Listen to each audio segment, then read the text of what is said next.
Bonjour à toutes et à tous, c'est Hermès, j'espère que vous allez bien, j'espère que vous avez apprécié la vidéo d'hier réalisée avec Elias. À quel point je suis surpris du nombre de personnes qui ont cliqué sur cette vignette et qui ont regardé jusqu'au bout une vidéo qui a duré plus de 2 heures dédiée à l'écosystème Cosmos. Je ne m'étais pas rendu compte à quel point ce token, cet écosystème du Cosmos Hub, via Atom qui en est encapsulé, fasciné, intéressé, à quel point il nous a vraiment, et je dis bien réellement, ébranlé, à la fois émotionnellement comme techniquement.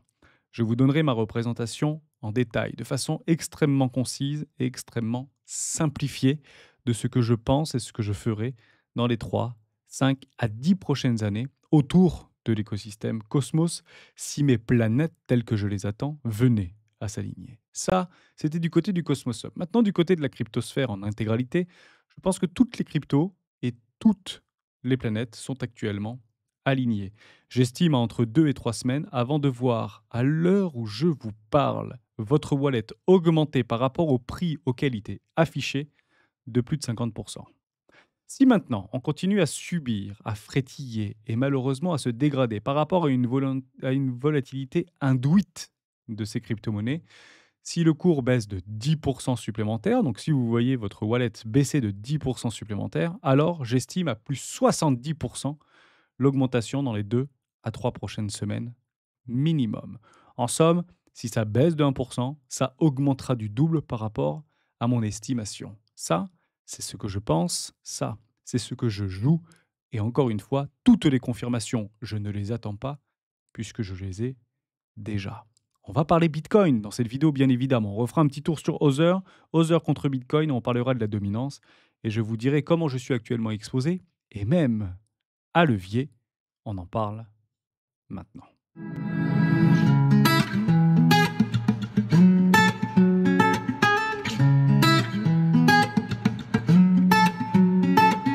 Mais juste avant de commencer, je vous invite toujours à rejoindre le Score des rois du marché. Vous trouverez le lien dans la description. À l'intérieur, une documentation qui s'appelle la stratégie des 4 rois. N'hésitez pas à l'utiliser, vous en imprégner, vous en inspirer pour vous aussi trouver votre propre style d'investissement, que ce soit sur le court, moyen, long terme, voire très long terme. J'utilise depuis plusieurs années et m'offre d'excellents résultats, que ce soit sur les marchés cryptoactifs ou que ce soit sur les marchés traditionnels. Je vous invite. L'annonce que j'attendais de vous communiquer.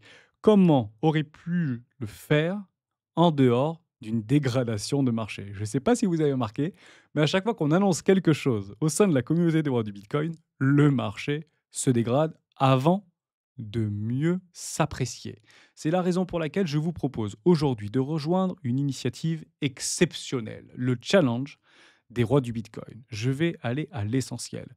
Pendant 3 jours, qui communiquera sur 5 heures de live, les 5, les 6 et les 7 février, je serai avec vous pour reprendre à la genèse jusqu'à aujourd'hui tout l'écosystème de la crypto-monnaie. La révolution blockchain, au-delà de Bitcoin, monnaie contre crypto-monnaie, comment sécuriser, coffre-fort numérique, éviter les pièges, déchiffrer le code, blockchain et écologie, transactions sans frontières, on parlera de la DeFi, on parlera de la GameFi, on parlera de la SocialFi, on parlera de la tokenisation des actifs, on prendra tous les narratifs comme l'intelligence artificielle que nous avons tellement abordés sur la chaîne YouTube des rois du Bitcoin. Ce challenge est destiné à tous ceux qui aujourd'hui s'intéressent à la crypto-monnaie, tous ceux que vous connaissez. Je vous invite à les faire rejoindre cette initiative, ce challenge des rois du Bitcoin. Ce sera un contenu extrêmement condensé. Je fais la promesse, ou je vais tenter de faire la promesse, de réunir en l'espace de 5 heures près de 10 000 heures de connaissances emmagasinées sur les 7 dernières années, depuis que j'ai mis mon premier pied dans les crypto-monnaies. Vous avez la possibilité de vous inscrire gratuitement.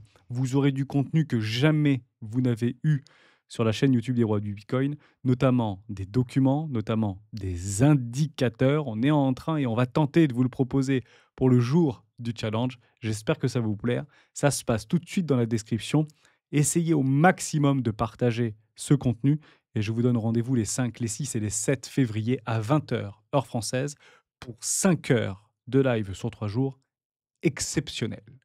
Parlons tout de suite Bitcoin. Bon, on se posait une question depuis des semaines et c'est exactement ce qui est en train de se passer. À quoi servent les ranges? À faire travailler nos émotions. Et étonnamment, il semblerait que ça fonctionne.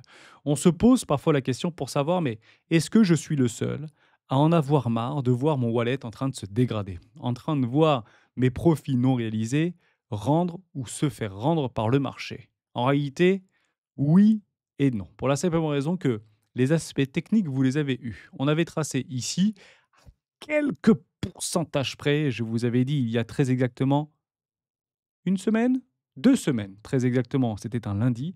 Je vous ai dit à la fin de la semaine ou d'ici quelques jours, fin de semaine, Bitcoin sera à 108 000 Bitcoin est até à 108 000 C'est pas parce que on le dit, c'est pas parce que ça se réalise qu'il ne faut pas agir. Le lendemain, une semaine jour pour jour plus tard, je vous ai dit, à ce moment-là très précisément, vous avez la possibilité de vous hedger. Et on a commencé à avoir des vidéos sur c'est potentiellement le signal de top, c'est potentiellement un double top, c'est potentiellement une forme de dégradation. Il y a eu beaucoup de prises de liquidité, il y a eu une réintégration, etc., etc., etc. Oui, mais au moment où on allait sur les 108 000 vous avez la possibilité de vous couvrir. Vous prenez un short, vous vendez un petit peu de crypto. Si vous avez beaucoup de bitcoin, vous les vendez, vous les rachetez un petit peu plus cher si vous voyez des vraies confirmations et d'accélération.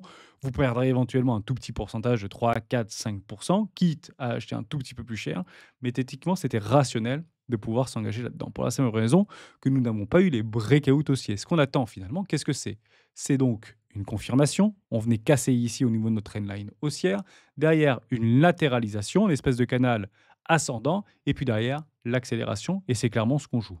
Donc venir se hedger là-dedans, en haut des ranges, en attendant potentiellement une forme de dégradation, car on se pose toujours la question, est-ce que c'est le 1 qui sera toujours en premier ou est-ce que c'est le 2 qui sera touché en premier? Moi, je vous l'ai dit, je pense que c'est le 2 qui sera touché en premier et je pense que c'est incessamment sous peu que ça va arriver. Et la seule chose qui me rassure actuellement, à l'heure où je lis quelques fils Twitter ou que je regarde quelques vidéos sur YouTube, bah, on va pas se mentir, c'est pas très haussier au niveau du marché et au niveau de la psychologie actuellement. Et je suis toujours aussi étonné de voir à quel point ce marché, quelle que soit la réponse à une cyclicité, nous permet d'être complètement polarisé à la fois dans un range et à la fois lorsque quasiment toutes les confirmations nous ont bel et bien été données. Ça, c'est juste du côté du Bitcoin. Donc, on ne bouge pas. Maintenant, ce qui nous intéresse, c'est pas Bitcoin, puisque la plupart d'entre nous, et moi le premier, je vous le dis en toute franchise, j'ai moins de 5% de Bitcoin dans mon portefeuille. Je suis all-in crypto à l'heure où je vous parle. Donc on va faire un petit tour du côté de Other face à Bitcoin. Et là, je vois quoi? Bon, bah, je vois qu'on est dans un trend, ici, plutôt haussier. Si on passe en hebdomadaire, bon, bah, ma foi, ce que je suis en train de viser, c'est d'aller d'un point A à un point B. Si je suis la cyclicité, mon point A, je l'ai ici, mon point B, je l'ai à plus 320% d'augmentation, et ce, dans les 10 prochains mois. Si on suit les Elliott Wave, bah, à ce moment-là, j'ai quoi? J'ai une 1, une 2 et potentiellement une 3, 4, 5 ici pour aller chercher une plus grande 2, pour aller chercher une extension, une 25 étendue. Et ça, c'est généralement dans les dernières semaines, dans le dernier money time, si vous voulez, qu'on va chercher la plupart de l'expansion d'un bull run ou d'un all season. Pour l'instant, est-ce que je suis invalidé? Non. La réponse est non. Et là, on va aller faire un petit tour du côté de Other. Et ça, je pense que c'est important puisque c'est mon portefeuille. Je ne vais pas vous mentir. Vous regardez ça, c'est clairement mon portefeuille. Et encore une fois, si vous êtes patterniste, vous avez des objectifs cibles. Et si cette pattern venait à être réalisée, alors je serais invalidé. Et oui, je perdrais des centaines de milliers d'euros. Peut-être comme vous. Mais encore une fois, c'est mon risque qui me l'autorise. Le risque management est toujours proportionnel par rapport à la performance que vous allez emmagasiner. Si aujourd'hui, je suis prêt à être invalidé et perdre plusieurs centaines de milliers d'euros, c'est pour derrière peut-être prendre plusieurs millions d'euros. Il est là mon risque par rapport à ma récompense. On va regarder au niveau de cette pattern. Bon, actuellement, un mauvais lundi du côté asiatique, se dit en passant, puisque Wall Street était fermé, ça a commencé à se dégrader vers 1 heure du matin, 2 heures du matin, heure française. Bon, prise de liquidité, j'ai un magnifique triangle de contraction, on sait qu'il est potentiellement en train de se résoudre et on est en train de le casser, mais on travaille sur la trendline haussière. Bon, maintenant que j'ai ça, je l'ai fait un petit peu à main levée, mais vous avez compris un petit peu l'idée. Je vais aller essayer de prendre un AB égale CD en anticipation d'un breakout baissier. À ce moment-là, l'objectif de cours par rapport à ce triangle de contraction sur Other serait aux alentours des 125 trillions de dollars, donc milliards de dollars ici en euros ou en dollars, mais francophones. Bon, vous avez compris que au niveau de ma dynamique de flux, bah Bibi, il est invalidé. Terminé, bonsoir. On aura donc perdu ici près de 50% de notre capital d'investissement, peut-être voire plus par rapport à des cryptos peut-être un tout petit peu exotiques. Et honnêtement, ça remet en cause l'intégralité du all season et du bull run. En somme, tous les bears aujourd'hui qui s'expriment. Et potentiellement, c'est facile de suivre par rapport à cette polarisation au niveau d'un sentiment de marché. Ce qu'il faut, c'est qu'ils aient audience. Ce qu'il faut, c'est qu'il y ait suffisamment de personnes, non pas qui les écoutent, non pas qui les suivent, mais qui les jouent. En somme, bah vous shortez. Même si c'est juste pour vous hedger. Si vous vous shortez près de trendline haussière, si vous shortez près de bas de range, si vous shortez en plein milieu d'un range, notamment sur Bitcoin, en réalité, c'est le pire moment, puisque généralement, on va chercher des extrêmes. Je pense que c'est imminent. Je pense qu'il nous faut vraiment pas beaucoup pour essayer de polariser, retourner le côté très bear de la force, pour aller chercher un retournement haussier dévastateur. Un arrachement haussier comme rarement on a vu. Je l'estime à peu près une quinzaine de jours. Pourquoi j'estime à une quinzaine de jours? Parce que je suis la cyclicité des marchés, tout simplement, et ça me donnait une deadline finale aux alentours du 13 ou 15 février. Et si vous prenez exactement les mêmes idées au niveau de Géo par rapport au live que nous avions fait vendredi, lui, il estimait par rapport à une fin de série à peu près le 29 février et qui voulait, pour être haussier, ne rigolez pas, bah une dégradation, tout simplement. Donc il voulait aller chercher la dégradation pour réactiver une jambe haussière, pour aller chercher un objectif que nous avons à l'unanimité au sein des érudits, les 120, 122 000 dollars. Et ça, on l'estime pour avant mi-février. Voilà, comme ça, je vous le dis en toute franchise, je m'inscris dans leur logique, je m'inscris dans la logique. On est actuellement sur à peu près un barème à 120, 122 000 dollars pour d'ici une quinzaine de jours, un peu plus de 15 jours, au niveau de Bitcoin et qui devrait en fait faire démarrer pour essayer de dégrader la dominance de Bitcoin face au reste du marché. Maintenant, si on vient péter la tronche au bear et qu'on vient chercher donc bah, ici des boules, hein, on veut voir les boules, bah, à ce moment-là, on fait un petit fake out et on vient chercher tout simplement une expansion. Et à ce moment-là, le monde, je dis bien le monde, criera très exactement au-dessus des all-time high. Le all season démarre. À ce moment-là, très précisément, je prends mon petit trait ici et on augmente de façon assez linéaire, à peu près de 50, 60, voire 70% par rapport à notre wallet qu'on est en train de contempler depuis ce matin toutes les 2 minutes pour voir combien je suis encore en train de rendre au marché. Voilà. Donc je pense que votre wallet, d'ici 15 jours, c'est mon avis, sera à plus 50, plus 70% au niveau du crypto total. Ça, c'était ma représentation graphique, chartiste, par rapport à des confirmations que je n'attends plus, pour la simple et bonne raison que je les ai déjà. Si on parle ici de trendline baissière, et je vous dis régulièrement, on achète les trendlines baissières. Bon, bah achetons-les. Vous en avez une ici, donc on l'achète. Et vous voyez que systématiquement, regardez, hein, c'est racheté, c'est racheté. Ah bah là, c'est pas racheté, on va partir à 100 milliards de dollars. Et pourquoi? Il n'y a pas réellement de raison rationnelle par rapport à ça. Il nous faudrait des confirmations au moins en hebdomadaire. On n'est que lundi, hein, jusqu'à preuve du contraire. On vient juste manger la bougie de lundi de la semaine dernière. Honnêtement, c'est quand même beaucoup plus boule d'observer ça que le contraire.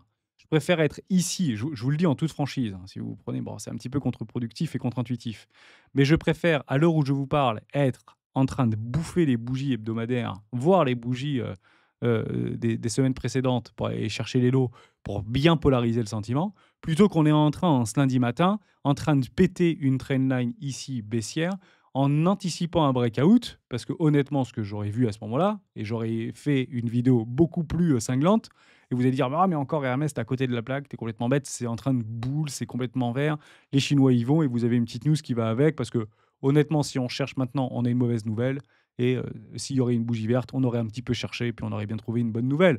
Pour moi, il y a que des bonnes nouvelles, il y a très peu de mauvaises nouvelles en réalité sur ce marché. Et je me serais dit, mince, je suis un peu embêté.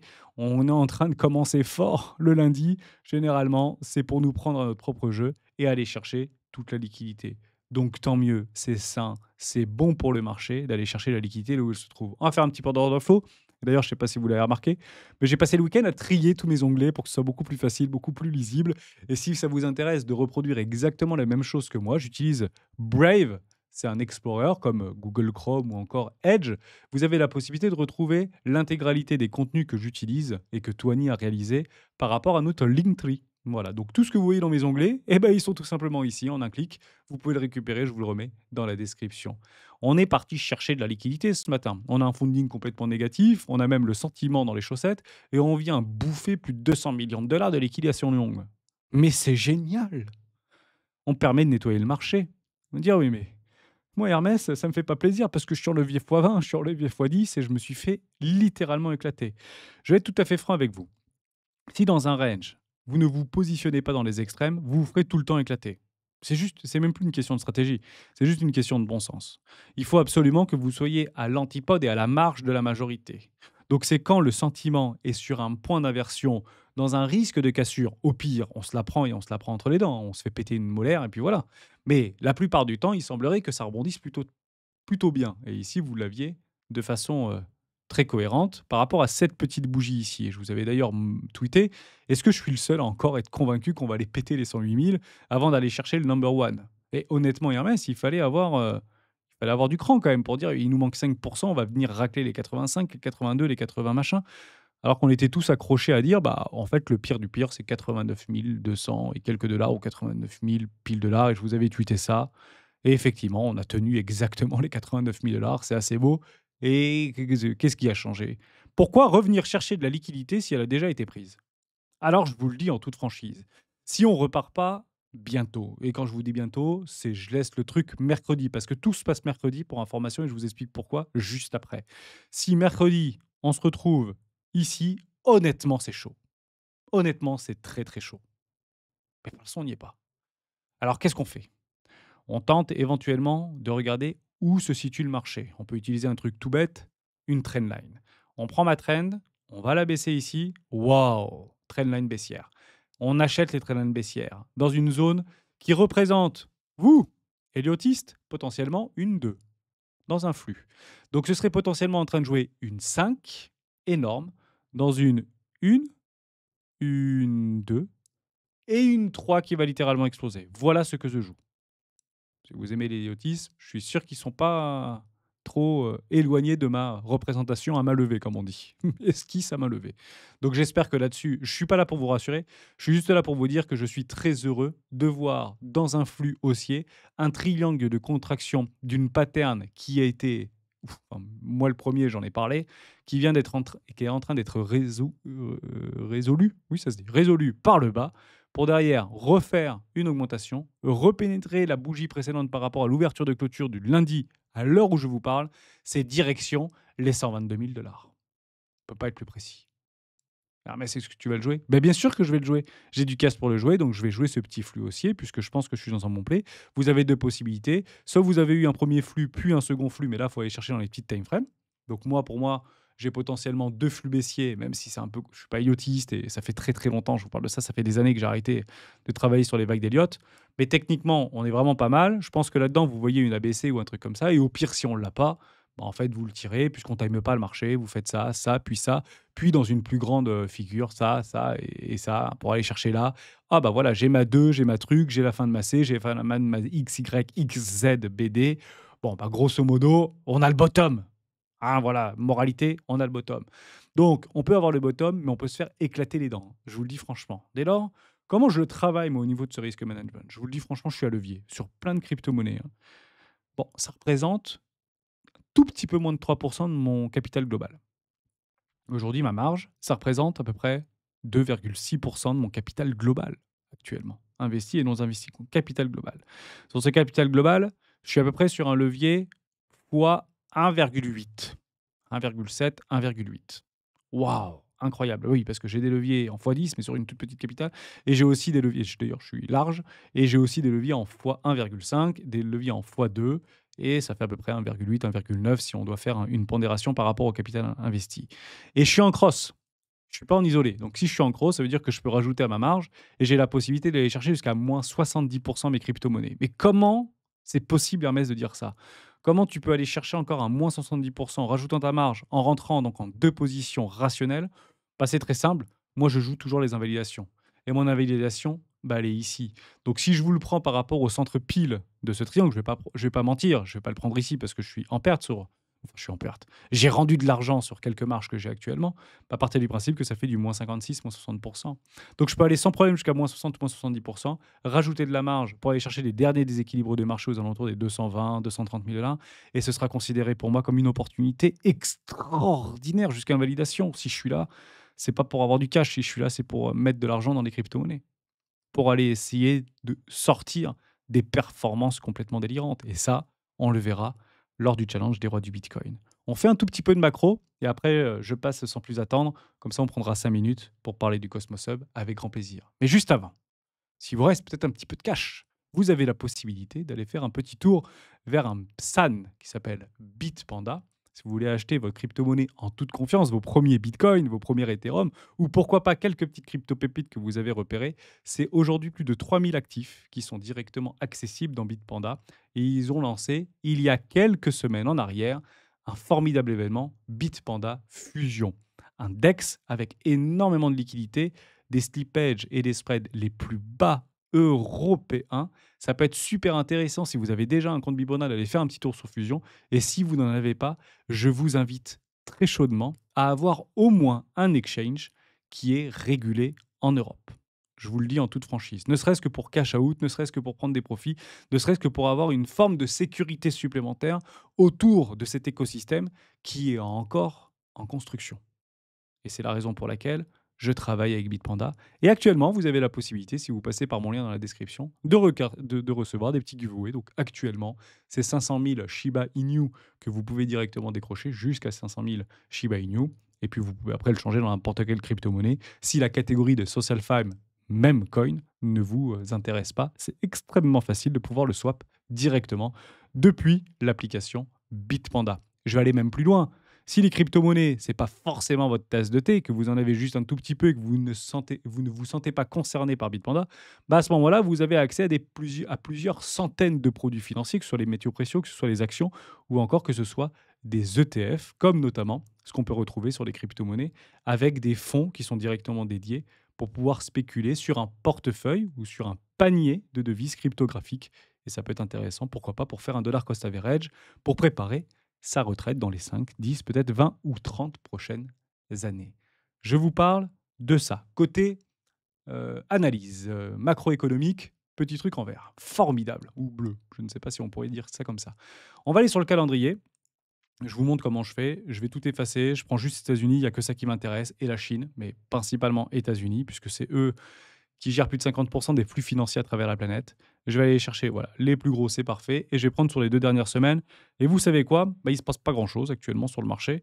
Mais il y a quand même des trucs à se mettre sous la dent. Donc c'est formidable qu'on puisse en discuter. Bon, on a eu une super news. C'est ça, le PMI manufacturier. Le PMI manufacturier, donc les produits manufacturiers, biens principalement, voitures, etc., automobiles, ce que vous voulez, qui repasse au-dessus des 50. C'est formidable. Côté PMI des services, à ce moment-là, une forte dégradation. C'est pas grave, ça peut se pondérer et vous avez en fait déjà très probablement pricé sur pas mal de grosses valeurs technologiques ou valeurs de services. Bah, il y a une forme de dégradation par rapport à un excès qu'on peut potentiellement observer comme ça. J'ai perdu ma poche, j'ai trop de cash qui est en train de passer. Je reviens tout de suite. Hop, je suis revenu. Bon, bah, visiblement, effectivement, sur le Brave, il me semble que j'ai actionné des trucs qui étaient en backtest. Donc, apparemment, c'est entre guillemets en bêta test. Donc, je l'ai testé. Je trouve ça super joli. Je trouve ça super pratique. Donc, je vais me faire l'habitude. Mais ça fait cracher directement Brave. Donc, j'ai fait pause sur OBS et puis je vous reprends tout de suite. Donc, derrière, ce qui va se jouer, c'est ce que je vous ai dit tout à l'heure dans la vidéo. C'est très clairement bah, mercredi, le 29, la décision de la Fed par rapport au taux d'intérêt. On s'en fout de la décision de la Fed, je vous le dis en toute franchise. Ce qu'on veut savoir, c'est la température vis-à-vis de Jérôme Powell par rapport à sa politique monétaire sur l'année 2025, si oui ou non il confirme par rapport à ce qu'il a dit en décembre dernier, ou est-ce qu'il réduit la voilure. Apparemment, il semblerait que le consensus vienne de s'accorder de nouveau, non pas une baisse des taux, mais bien 3 baisses des taux. Pourquoi? Parce qu'on a eu un emploi plus résilient que prévu et on a eu une inflation plus basse que prévu. Donc, boum, on vient de repolariser. Rappelez-vous encore, il y a une semaine en arrière, on était aux alentours des 4,425 sur une seule baisse de taux et pas avant l'été. Maintenant, on est au mois de mai, donc plutôt au printemps, et on revient sur une probabilité avec donc 3 baisses de taux pour l'année 2025. Et ça, bah, on devrait probablement avoir la consécration, j'ai envie de dire, de la direction du marché avant mercredi. Dès lors, si vous êtes inquiet, si vous êtes en train de voir vos crypto-monnaies préférées, mettez des alertes sur TradingView, mettez des alertes sur votre toilette et coupez les écrans pendant 2 jours. Et on se retrouve mercredi, enfin plutôt jeudi matin, pour voir si oui ou non le marché a enfin pris sa direction. Je suis, et je vous le dis, très heureux de voir des news catalysantes potentielles nous montrer une lumière plus brillante que précédemment, par rapport à un marché du lundi matin qui est en train de se dégrader du côté asiatique. Je trouve ça génial. Sauf si j'ai loupé une news que j'ai pas vu passer. J'ai regardé avant de faire la vidéo. Apparemment, bah, il se passe pas grand-chose sur la planète crypto jusqu'à preuve du contraire. Voilà, j'ai pas plus de choses à dire. Maintenant, si vous avez une idée, bien sûr, vous me le mettez directement dans les commentaires. Je n'ai donc pas plus de choses à dire. Je finis sur l'écosystème Cosmos. Nous avons donc réalisé avec Elias une vidéo qui a duré plus de 2 heures. Atome, Cosmos, est-il mort? Je vous refais la représentation du Cosmos Hub telle qu'on l'a définie aujourd'hui. Et c'est d'ailleurs une représentation erronée qui nous a été souvent vendue et souvent montrée. Tout d'abord, alors, c'est pas très grave que ce soit un cercle, un carré, un cube ou un truc en 3 dimensions. Ce que je veux vous dire, c'est aujourd'hui, la blockchain et le Cosmos Hub a créé et vient pour créer des blockchains. Formidable. Pour accueillir des blockchains, quelles qu'elles soient et de tout horizon. La première blockchain a été Atom, blockchain de sécurité, formation. C'est formidable. Derrière, le nom aujourd'hui qu'on approche ou qu'on rapproche, on rattache, pardon, par rapport au Cosmos Hub Atom, bah, il est directement lié. Déjà sur cette photo, vous le voyez. Ce même logo qui est en fait le logo d'Atom, c'est Cosmos Hub. En réalité, non, c'est Atom, le premier hub, donc la première blockchain de l'écosystème Cosmos. Donc ça, il ne faut plus le regarder comme ça, il faut le regarder comme Atom. Et Atom fait partie d'une constellation, on peut l'imaginer comme ça, de plusieurs blockchains, donc de plusieurs hubs qui ont chacun leurs propres caractéristiques. Et l'objectif, pour essayer de résumer la vidéo de façon la plus concise possible, l'objectif pour chaque, je dis bien chaque projet, chaque hub, chaque blockchain qui se construit sur le Cosmos Hub, ce soit la numéro un, la meilleure, la plus forte et à tous les niveaux. Celestia, Noble, Osmosis, Akash, Axelar, DYDX côté échangeur décentralisé. Vous avez également d'autres échangeurs qui se montent. Mais l'objectif à la fin, l'idée du Cosmos Hub, c'est d'en sortir des pépites. Des diamants, non pas bruts, mais des diamants, enfin, les plus beaux diamants de la planète. C'est ça l'idée, en fait, du Cosmos Hub, si vous voulez. C'est d'avoir, au sein de son propre écosystème, les meilleurs. Maintenant, est-ce que, quand je vous dis ça, ça vous rend bullish? Moi, ça me rend bullish. Mais bon sang, on ne le voit pas. Et pourquoi on ne le voit pas?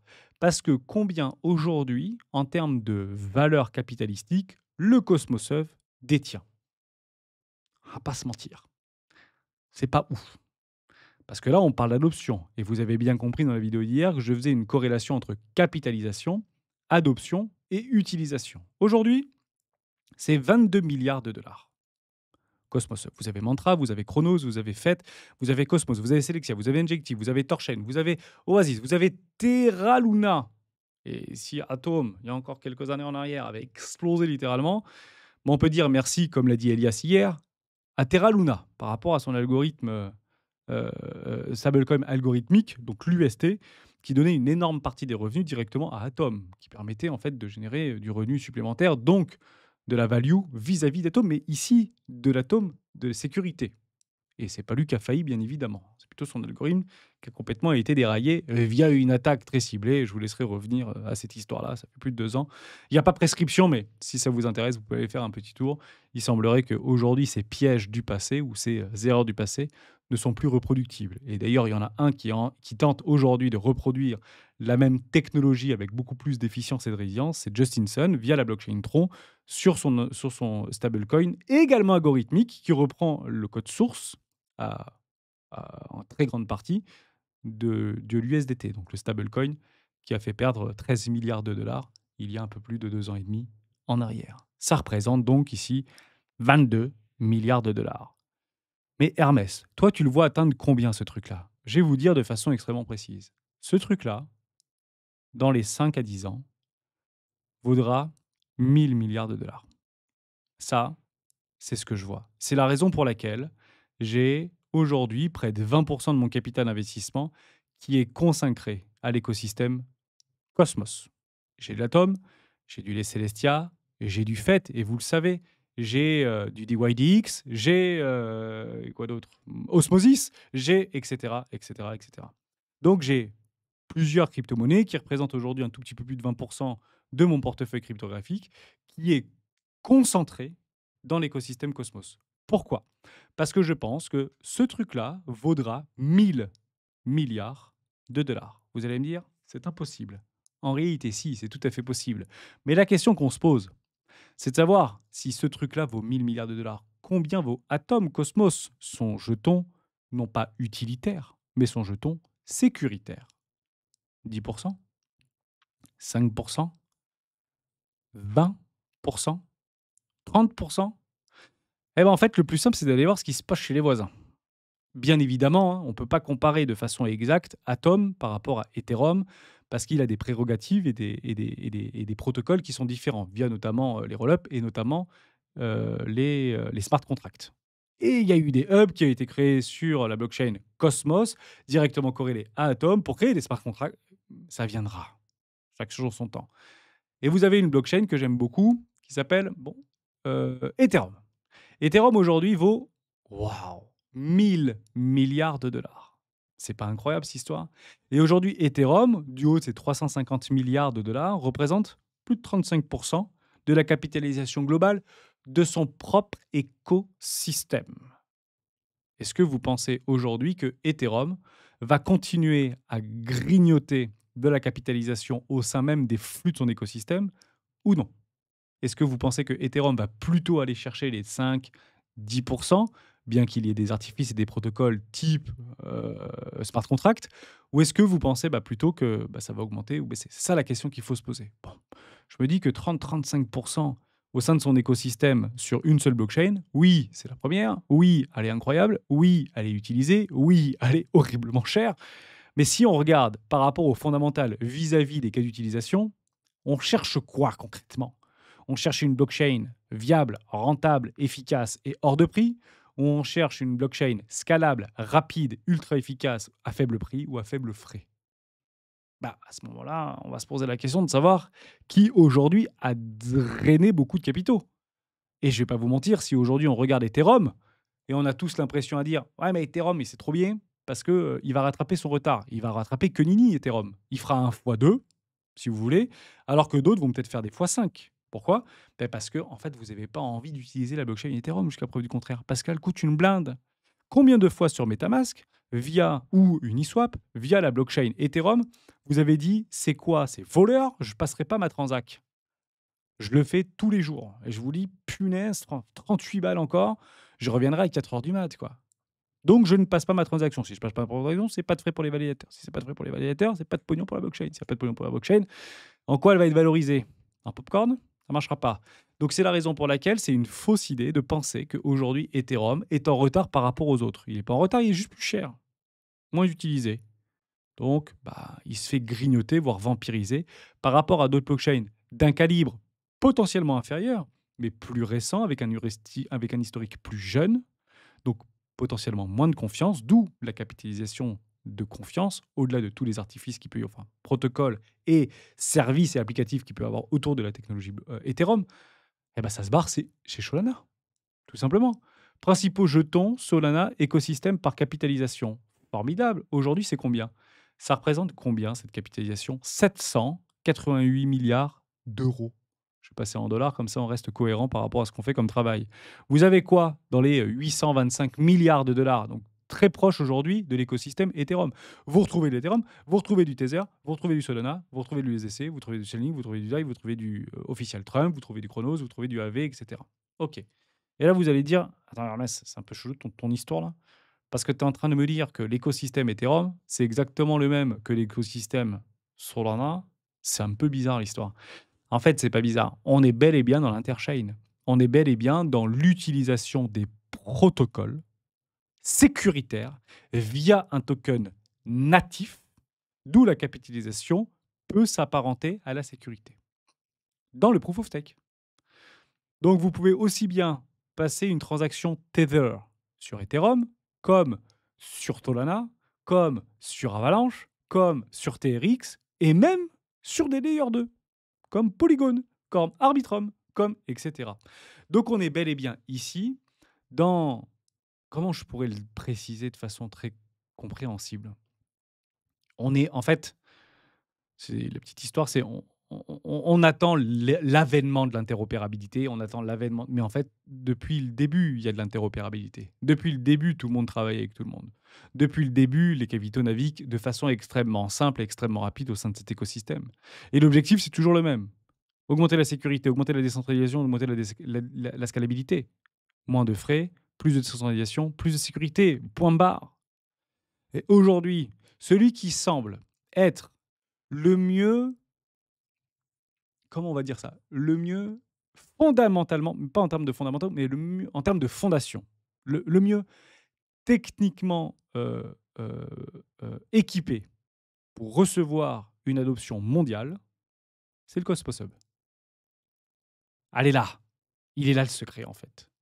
C'est que tout ce foutu petit monde-là, par rapport à ses capitalisations de plusieurs centaines de milliards de dollars, lui, du haut que c'est 20 milliards qui me donnent envie de chialer, a la capacité de multiplier par 100 sa capitalisation boursière. Vous voyez ici 23, bah vous voyez 230 et vous voyez 2300. Et je pense qu'il y aura déjà 1000 milliards, ce sera déjà pas mal. Dès lors, si vous voyez 1000 milliards et que ce que je dis, c'est cohérent, mieux encore que je n'ai pas d'invalidation, parce qu'actuellement, je n'ai pas d'invalidation, et je vais attendre tout simplement un flux une rotation de capitaux au sein de l'écosystème venir s'échouer, ruisseler dans le Cosmos Hub. Qui en profitera? Généralement, les plus gros tokens. Donc, vous avez Nvidia, vous avez Mantra, Chronos, vous avez Fed, vous avez Cosmos, vous avez Celestia, vous avez Osmosis, vous avez Noble, vous avez etc. Vous avez Neutron, etc. Et je pense qu'à minima, si je prends vraiment le truc basique, je pense que Atom devrait représenter, de par sa nature sécuritaire, environ 10 à 15% de la capitalisation au début. Au début. Donc ça représenterait quoi? Si on part du principe que ce truc vaut 1000 milliards de dollars dans les 10 prochaines années, bah, ça ferait 15%, ça ferait 150 milliards. Actuellement, Atom est aux alentours des 2000 milliards, 2 milliards, pardon. Bah, vous faites x 50. Voilà. Donc si aujourd'hui j'ai de l'atome, et bien sûr que je conserve mon atome, bien sûr que je ne vais pas arbitrer l'intégralité de mes atomes, même s'il y a un arbitrage qui peut être fait. Pourquoi? Bah parce que je ne suis pas développeur actuellement, je ne suis pas derrière leurs fesses pour savoir ce qu'ils sont en train de développer ou s'ils sont tout simplement en train de se dire, mais en fait ce truc c'est pourri. On va tout simplement recréer un nouveau token de sécurité comme il en a déjà été fait, notamment sur le Cosmos Hub, et ce truc ira à la poubelle tout simplement, et puis on changera les capitaux, et puis voilà. Mais actuellement, c'est pas invalidé. Donc ouais, voilà comment je peux le jouer. Je pense qu'un x50, ça peut être sympa dans les 5 à 10 prochaines années. Si toute, la représentation telle la jouissance d'une adoption imminente, je vais vous le dire en toute franchise, si aujourd'hui on est en train de jouer l'adoption, vous allez le voir là-dedans. Vous allez le voir chez eux. C'est là-dedans que vous allez le voir. Si on joue pas l'adoption et qu'on joue encore une fois que la spéculation et qu'on redécale l'idée de l'adoption, bah, au prochain cycle, à ce moment-là, il va falloir être patient. Je vous le dis en toute franchise. Maintenant que je vous ai donné une piste de réflexion par rapport à ces flux de capitaux au sein des différents écosystèmes qui sont en fait tous interconnectés via leur fondement même et leur tronc commun, c'est juste des protocoles qui sont tout simplement différents ou des applicatifs par rapport à des fonctionnalités qu'on peut trouver au sein de ces différents réseaux blockchainisés, bah, vous en avez d'autres. Vous avez par exemple les mêmes coins qui aujourd'hui, eux, bah, représentaient encore il y a quelques mois en arrière moins de 10 milliards et aujourd'hui représentent 88 milliards, ou représentaient 5 milliards et aujourd'hui représentent 88 milliards. Pourquoi? Parce qu'il y a eu de l'adoption. Pourquoi adoption? Bah parce qu'il y a des gens qui ont acheté beaucoup de tokens. Je ne parle pas d'utilisation, je parle juste d'adoption, donc d'achat, de pression acheteuse. Qu'est-ce qu'on a joué ici? La folie. Mettez n'importe quel diminutif ou n'importe quel synonyme ou n'importe quel adjectif qualificatif, pardon, j'ai trouvé mes mots. Mais c'est le constat, tout simplement. Alors, est-ce qu'aujourd'hui, les mêmes coins, en tête de proue, Dogecoins, représentent réellement presque 90 milliards de dollars de capitalisation? Si on l'ajoute et on le corrèle directement à l'utilisation, j'ai presque envie de dire non. Je vous le dis franchement. Et au sein même de l'écosystème Memecoin, si vous voulez, ou du narratif Memecoin, bah, aujourd'hui, Dogecoin, c'est plus de la moitié. Vous voyez ce que je veux dire? Donc aujourd'hui, essayer d'aller jouer et de se dire: «J'arrête l'IA, j'arrête le Cosmos Hub, j'arrête Ethereum, j'arrête Solana, c'est trop monté trop vite, je vais aller dans les mêmes coins». On se base sur dans quoi là, en fait? Vous êtes en train de manger quoi? On est en train de bouffer un gâteau de moins de 100 milliards, on va taper les gros là, qui eux ont la possibilité d'aller chercher 1000 milliards.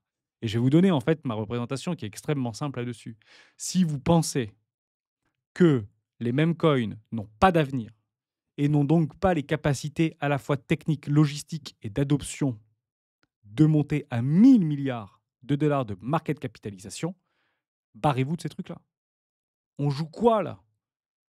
On joue les plus 10 milliards pour essayer de choper le dernier truc à la mode, pour essayer de se faire un x10, ou on va chercher des trucs qui aujourd'hui ont tout un narratif, ont un écosystème dédié qui fonctionne autour d'eux pour aller bon sang chercher les 1 000 milliards. Ça, c'est une vision. Ça, c'est quelque chose de rationnel. Je dis pas que ça va marcher. Je dis juste que ça devrait marcher dans l'idée d'une adoption prochaine. Et vous prenez tous les narratifs, vous les collez là-dedans, ça marche, quoi. Et ça, en plus, le pire, c'est que ça marche bien. Je vous le dis en toute franchise.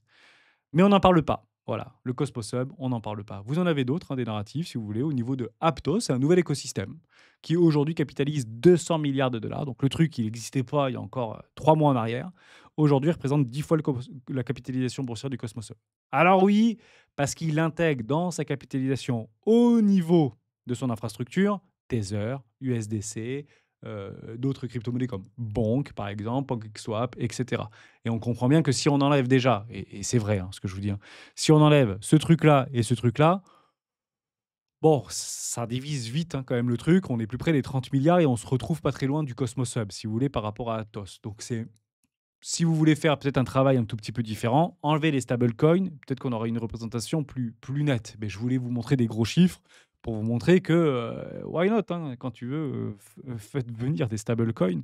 D'ailleurs, je pose la question et on aura la possibilité de poser cette question et je préfère pas le dire maintenant. Par rapport à la capacité du Cosmos Hub d'intégrer des stablecoins et de s'accaparer une partie des profits générés par les stablecoins. Je vous rappelle que l'année dernière, Tether a généré près de 7 milliards de dollars de net revenus. Ils sont 100 salariés. Donc c'est l'entreprise la plus rentable du monde. Bah, moi, je suis d'accord pour qu'Atom ou que éventuellement quelques petites pépites de l'écosystème Cosmos en récupèrent un petit peu. Voilà ce que je voulais vous dire. Voilà ce que je voulais vous partager. Donc si on doit jouer fin, si on doit jouer malin, on joue macro. Et quand je dis macro, c'est pas macroéconomie, c'est macro-écosystème crypto. Comment ces flux de monnaie, ces flux à l'intérieur de cet écosystème vont se déplacer de narratif en narratif.